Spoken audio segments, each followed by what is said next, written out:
του Σεραϊκού Ομίλου Αντισφαίρησης, οι αθλητές αλλά και οι γονείς παραπονιούνται για την εξέλιξη αυτή και ζητούν τι άλλο, την παραχώρηση ενός δεύτερου γηπέδου τένις, έτσι ώστε να γίνονται οι προπονήσεις άνετα και σωστά.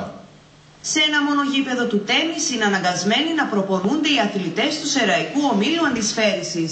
Αυτή ήταν η απόφαση που έλαβε για φέτος ο αθλητικός οργανισμός του Δήμου Σέρων, δημιουργώντας τεράστιο πρόβλημα στους αθλητές, καθώς όπως τονίζει ο προπονητής τους, δεν γίνεται σωστή προπόνηση. Αυτή τη στιγμή βρισκόμαστε στο δυσάρεστο γεγονός να αντιμετωπίσουμε ότι πρέπει να προπονούμαστε σε ένα γήπεδο. Κάτι το οποίο ποτέ δεν υπήρξε. Από τη στιγμή που αναγνωρίστηκε ο σύλλογος, πάντα είχαμε από το δεύτερο γήπεδο κάποιες ώρες. Φέτος δεν ξέρω για ποιο λόγο. Δεν θέλω να πιστεύω ότι ήταν εσκεμμένο, ίσως έγινε κάποιο λάθος. Πιστεύω να αποκοθεθεί και να έρθει αυτή η απόφαση, γιατί πραγματικά δεν πλήγει εμένα προσωπικά, ούτε το σύλλογο, πλήγει αυτά τα παιδάκια, τα οποία είναι αναγκασμένα να παίζουν σε ένα γήπεδο. Όπως καταλαβαίνετε, για να γίνει ένας αγώνας τένις, χρειάζεται ένα γήπεδο για δύο παίκτες. Άρα λοιπόν, ένα γήπεδο ίσον κανένα. Οι αθλητές αλλά και οι γονείς παραπονιούνται για την εξέλιξη αυτή και ζητούν την παραχώρηση ενός δεύτερου γηπέδου τένις, έτσι ώστε να γίνονται σωστά οι προπονήσεις τους. Τα παιδιά με παραπονούνται και οι ίδιοι οι γονείς και έχουν εκδηλώσει τη διαμαρτυρία τους σε αυτούς που είναι αρμόδιοι και μου λένε, κύριε, εμείς δεν έχουμε γήπεδο να παίξουμε, και εγώ δεν ξέρω τι να τους απαντήσω. Αυτό δεν υπήρξε ποτέ. Ούτε πέρυσι ούτε πρόπερσι ποτέ δεν είχαμε. Ειδικά για τις αγωνιστικές ομάδες είχαμε ένα άλλο δεύτερο γήπεδο. Άρα λοιπόν δεν μπορούμε να λειτουργήσουμε σαν σύλλογος. Αυτού του άνθρωπου αυτούς τους αθλητές, πώς μπορούμε να τους κατεβάσουμε να πάνε να συμμετέχουν σε άλλους αγώνες, αφού από τη στιγμή που δεν μπορούν να παίξουν, δεν έχουν γήπεδο να διαγωνιστούν. Βεβαίως δεν γίνεται. Να, εδώ έχω και τους δύο βοηθούς μου. Δεν μπορούμε. Θα αναγκαστούμε τώρα με δύο καλάθακια να δουλέψουμε σε ένα γήπεδο. Αλλάζει ο άλλος σύλλογος πόσο γήπεδο του τένις έχει αυτή τη στιγμή? Αυτή τη στιγμή έχει 3 γήπεδα. Και δεν μπορούμε φυσικά, έχει βγει αυτή η απόφαση, η οποία δεν νομίζουμε ότι έγινε κάποιο λάθος. Δεν διανοούμε ότι μπορεί ένας σύλλογος και δεν γίνεται να λειτουργήσει με ένα γήπεδο.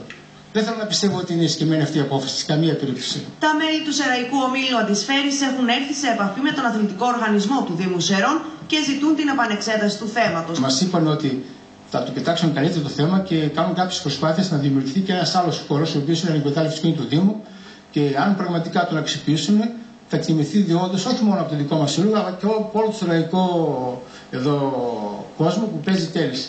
Πραγματικά, αν δηλαδή αξιοποιηθεί ένας άλλος χώρος που έχει υποδειχθεί εκ μέρους μας από το δικό μας το σύλλογο και αξιοποιηθεί, πραγματικά θα είναι πολύ καλό έργο και πραγματικά θα εκτιμηθεί διόντως από αυτή, αν το πράξει αυτή η δημοτική αρχή.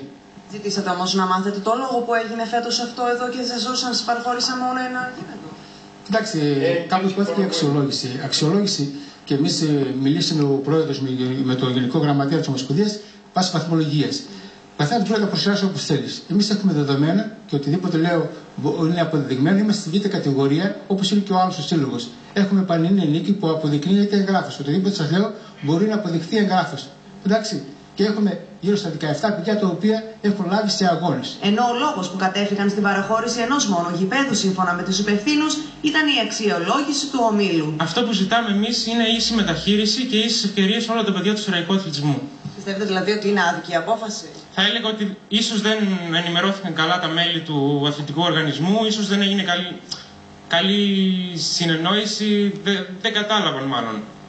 Και πιστεύουμε ότι το θέμα θα επανεκτιμηθεί και θα βγει μια δίκαιη απόφαση. Οι μικροί αθλητές ζητούν και αυτοί με τη σειρά τους ένα δεύτερο γήπεδο του τένις, γιατί όπως υποστηρίζουν και οι ίδιοι, δεν γίνεται σωστά η προπόνησή τους. Μας δυσκολεύει γιατί πρέπει να μαθαίνουμε όλοι μαζί και κάπως στριμωγμένα την προπόνηση. Βάζουμε άλλα γήπεδα όπως είδατε για να παίξουμε. Αυτά μας δυσκολεύει. Τι θέλετε εσείς τώρα, τι είναι αυτό που ζητάτε από τις υπευθύνους?